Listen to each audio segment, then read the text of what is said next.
SimphoSOFT is ideally suited for fitting and simulating Z-scan experiments, since SimphoSOFT simulations go well beyond a conventional two-level molecular model.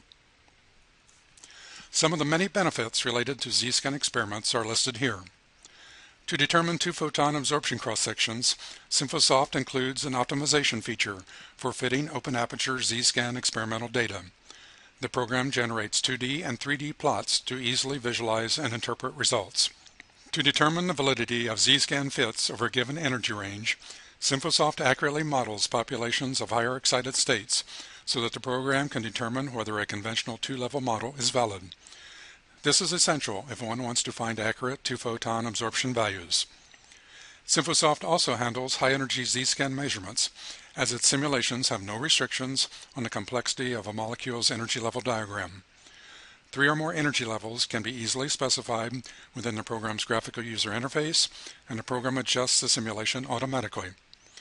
The results are calculated numerically using a complete model with no analytical approximations. SimphoSOFT can fit and simulate thick or thin samples and high or low laser pulse energies.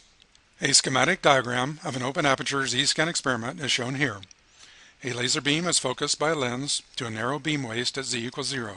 The input surface of the sample is initially positioned at z equals 0, and the sample is moved in the plus z direction while data is acquired. The fitting program will minimize the value of a function called chi-squared, which is the sum of the squares of the differences between the experimentally measured values and the calculated values. The biggest difference between SimphoSOFT simulations and the conventional two-level model is that we calculate the function f by solving the rate and propagation equations numerically. This can include modeling of a potentially unlimited number of energy states as opposed to just 2 fixed levels. For this example, we are going to fit data we obtained from the University of Central Florida on dye molecule G74 that is shown here. On the bottom left are shown the experimental conditions, including laser wavelength, laser spot size at z equals 0, pulse width, and G74 concentration. On the bottom right are shown the Z-scan experimental data with Z values in millimeters and the corresponding sample transmissions. We now go to the SimphoSOFT program, which we have already opened to a Z-scan fitting project. The experimental CAD diagram shows a laser beam and a sample. Selecting Properties opens a Beam Properties dialog. We have previously inserted the parameters from the University of Central Florida experiment. When we open the Sample Properties dialog, we can set the sample thickness and the dye concentration. Now we can define optimization by opening the Fit Parameter dialog. We have already filled in the dialog boxes. From the pull-down menu, many choices are available for the fitting parameter. We choose TPA, or two-photon absorption. We choose the lower limit, the upper limit, and the starting value for the calculations. We set the fitting tolerance, which is related to chi-squared, to 0.001. Choices for experimental type from the pull-down menu include transmission or Z-scan. We choose Z-scan. Displacements are the Z values that you select and that the program will use to calculate the best fit. The experimental data is inputted from a separate text file that is accessed from a computer hard drive. Next, we go to the Materials CAD to view the energy level diagram. We also open the Partial Differential Equations panel to show the rate equations. We start with a two-level diagram with two-photon absorption to S1 and relaxation back to the ground state. We will show how easy it is to add more states. First, we add a third level and specify its properties. Next, we add excited state absorption to the S2 level.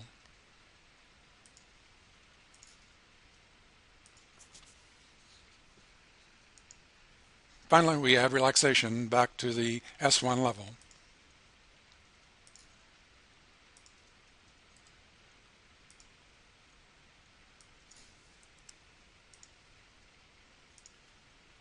The simulation model is automatically updated, and the new extra terms are shown in the partial differential equation panel. In Run Configuration, do not forget to set type to fitting.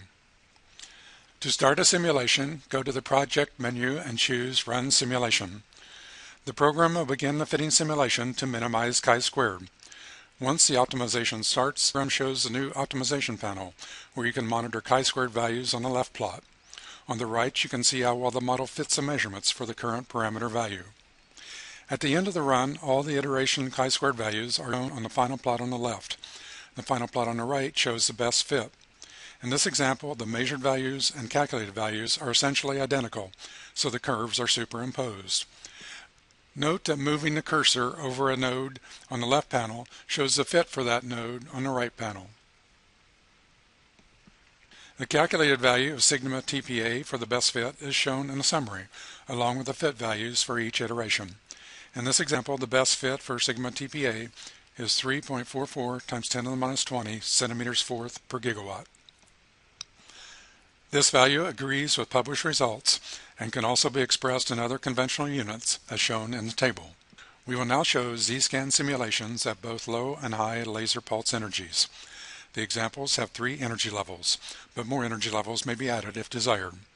We will show the resulting Z-scan plots and show what happens to the populations of the energy levels for each case. In MCAD, the energy level diagram has 3 levels. Let's use the 2-photon absorption value found in the previous fit. In ECAD, we set up Z-scan with a Z-scan icon attached to the sample. In Z-scan properties, we specify the plus Z displacement values where the program should calculate the sample transmission. Then, in laser properties, the laser pulse energy is first set to 39 nanojoules. We run the simulation.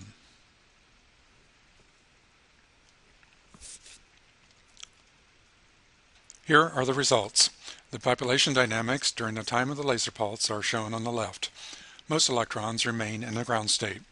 The first excited state has a small electron population, and the second excited state is not populated.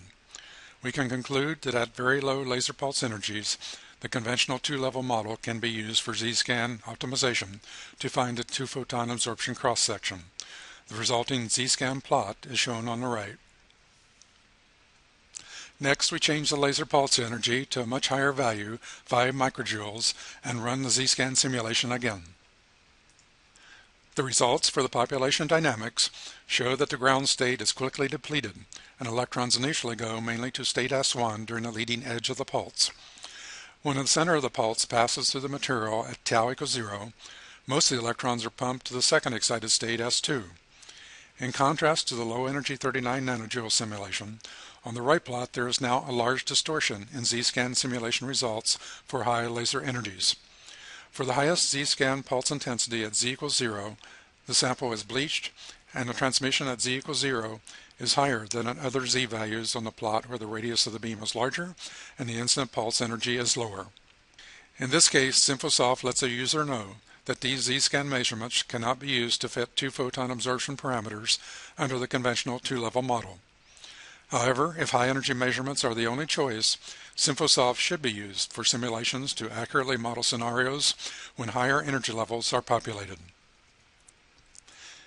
In summary, we have demonstrated the capability of SimphoSOFT to achieve accurate Z-scan fitting and simulations over a wide range of conditions.